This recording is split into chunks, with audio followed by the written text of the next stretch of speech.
शादी के मात्र 9 दिन के बाद मेरे पति की हत्या कर दी गई।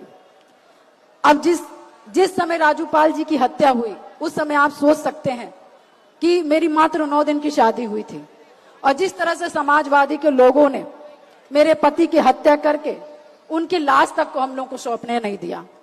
बहुत छोटी उम्र में मैं बहुत छोटी उम्र की थी, मगर हाँ, कहीं ना कहीं चोट बहुत भारी था।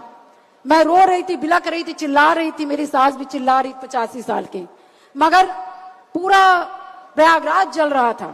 एक शब्द था कि नहीं, अतीक ने बहुत गलत किया।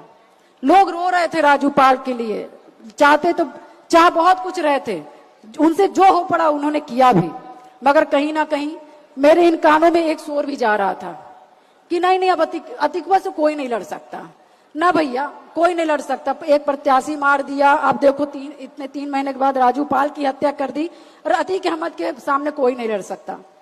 मुझे बस ये तकलीफ थी कि हत्या होने के बाद, डेड बॉडी ना देने के बाद भी किसी व्यक्ति का क्या इतना डर हो सकता है। मगर मैंने देखा कि राजू पाल जी के विधायक बनने से जितना प्रयागराज में कहीं ना कहीं खुशी आई थी और जितना ताकत आई थी राजू पाल जी की हत्या होने के बाद, उतना ही लोगों का दम टूटा, ताकत टूटी, और एक हवा बह निकली कि अब अतीक अहमद का कोई कुछ नहीं कर सकता।